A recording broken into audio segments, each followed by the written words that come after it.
پھر دن ہوا،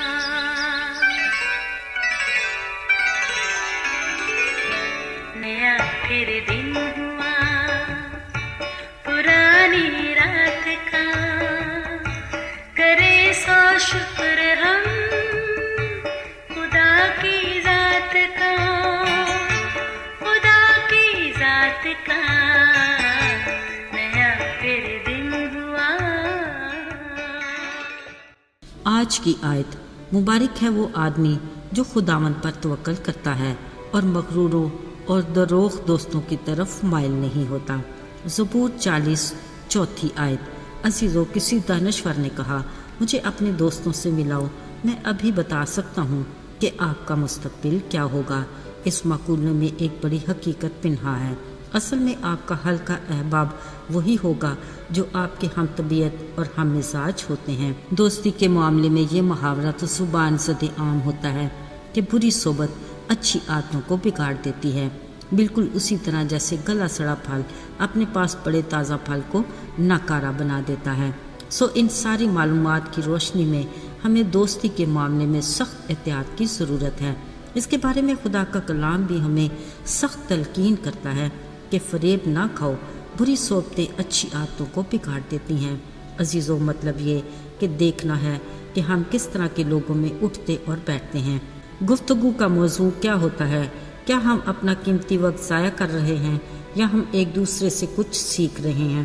داؤد نبی اپنے مزمور میں کہتا ہے، مبارک وہ آدمی جو خداوند پر توکل کرتا ہے اور مغروروں اور دروغ ساتھیوں کی طرف مائل نہیں ہوتا۔ ظاہری بات ہے، جس شخص کی زندگی کا محور فقط خدا کی ذات ہے، وہ خداوند میں ہی مسرور اور شاد ہوگا، پھر وہ کبھی بھی مغروروں اور دروغ دوستوں کی طرف مائل نہیں ہوگا۔ عزیزو، اچھا ہوگا اگر ہم اپنے حلقہ احباب کا جائزہ لیں اور اس بات کی تسلی کر لیں کہ ہمارا اٹھنا بیٹھنا، رفاقت رکھنا کیسے دوستوں اور عزیزوں کے ساتھ ہے۔ ہمارے پڑوس میں عارش نام ایک جوان رہائش پذیر ہے، خوبصورت شخصیت کا مالک، اچھی گفتگو کرنے والا عارش بلا شبہ خدا کو پیار کرتا ہے۔ اس کے گھرانے کی خوشی اور خوشحالی اور اپنے والدین سے وفاداری اس کے اسی لگاؤ کی عکاسی کرتی ہے۔ کبھی رفاقت کا موقع ملے تو آپس میں گھرانوں کی گپ شپ کے علاوہ یہ سلسلہ کلام مقدس بائبل کی سچائیوں تک ہی محدود رہتا ہے، جو یقیناً ایک دوسرے کی بہتری اور ترقی کا باعث بنتی ہے۔ ایسوں میں گھنٹوں کے گزرنے کا احساس بھی نہیں ہوتا، یوں کسی کی عیب جوئی یا کسی پر انگلی اٹھانے کا وقت ہی نہیں ملتا۔ عزیزو، ایک دوسرے کے ساتھ وقت گزارنے اور رفاقت رکھنے کے بارے میں خدا نے اس شخص کو مبارک کہا ہے جس کا توکل اور دھیان خداوند پر رہتا ہے۔ ایسے میں خداوند کی سحر انگیز شخصیت مغروروں اور دروغ ساتھیوں کی طرف مائل نہیں ہونے دیتی۔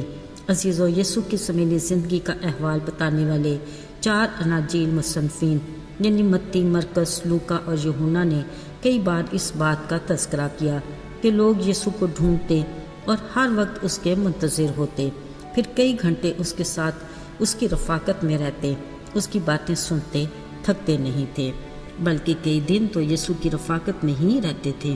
اکثر یسوع ایک شفیق باپ کی طرح ان پر ترس کھاتا اور اپنے شاگردوں سے کہتے، ان کو کچھ کھانے کو دے کر رخصت کرنا، ایسا نہ ہو کہ یہ تھک کر راہ میں ہی رہ جائیں۔ پھر ایسا ہوتا کہ چند روٹیوں اور کچھ مچھلیوں کے ساتھ یسوع کے ہاتھوں شکر گزاری کی برکت سے بھوکے پیاسے مگر خدا کی محبت میں مصروف لوگ سیر اور آسودہ ہو جاتے۔ یسوع کی رفاقت نہ صرف ان کی جسمانی بلکہ روحانی طور پر بھی انہیں تازگی عطا کرتی۔ ساتھیوں، یہ تھی وہ برکات جو لوگوں کو خدا کی رفاقت سے حاصل ہوتی تھی۔ اس کے برعکس خدا کے کلام میں وہ کردار ہمیشہ ہمارے لیے مثالی رہا جو برے دوستوں کی صحبت میں رہ کر اپنے والدین کے لیے پریشانی کا باعث بنا۔ بلا شبہ مصرف بیٹا ایسے دوستوں کی باتوں کے زیر اثر تھا جنہوں نے اس کو امیر باپ سے اپنے حصے کا مال لے کر پردیس جانے کا مشورہ دیا اور وہ اس میں کامیاب بھی ہوئے۔ پھر وقتی خوشی اور عیش و عشرت کی زندگی کے بعد جب مصرف بیٹے پر برا وقت آیا تو سب چھوڑ کر بھاگ گئے۔ یاد رہے، اصل میں یہ ہے مغرور اور دروغ دوستوں کی صحبت کا اثر۔ وہ تو شکر اس خدا کا جس نے اس پر اپنے بڑے فضل سے توبہ کا دروازہ کھولے رکھا۔ عزیزو، ذرا یاد کرتے ہیں وہ وقت جب گناہ کے باعث بنی نوع انسان کی رفاقت خدا سے ٹوٹی۔ فوراً ہی ہمارے ازلی دشمن ابلیس نے ہمیں اپنی گرفت میں لے لیا، مگر ساتھیو، خدا کا شکر ہو کہ اس نے اپنے بڑے فضل سے ہمارے لیے توبہ کا دروازہ کھولے رکھا اور اپنے بیٹے یسوع کی قربانی کے باعث ہمیں دوبارہ اپنی رفاقت کا شرف بخشا۔ اب التجا ہے کہ وہ ہمیشہ ہمیں اپنی رفاقت ہی میں جوڑے رکھے، ہمیں اپنے ہی میں مسرور اور شاد رکھے، تاکہ ہم انجانے میں کہیں پھر بری صحبت کا شکار نہ ہو جائیں۔ آئیے دعا کرتے ہیں۔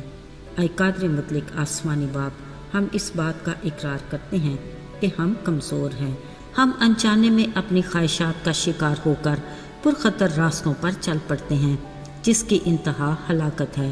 خداوند ہمیں اپنے کلام کی روشنی میں ایسی راہ پر چلنے کی توفیق دے جس کی منزل ہمیشہ کی زندگی ہے، تاکہ ہم ہمیشہ تیری ہی رفاقت میں رہیں۔ یسوع کے جلالی اور فتح مند نام میں آمین۔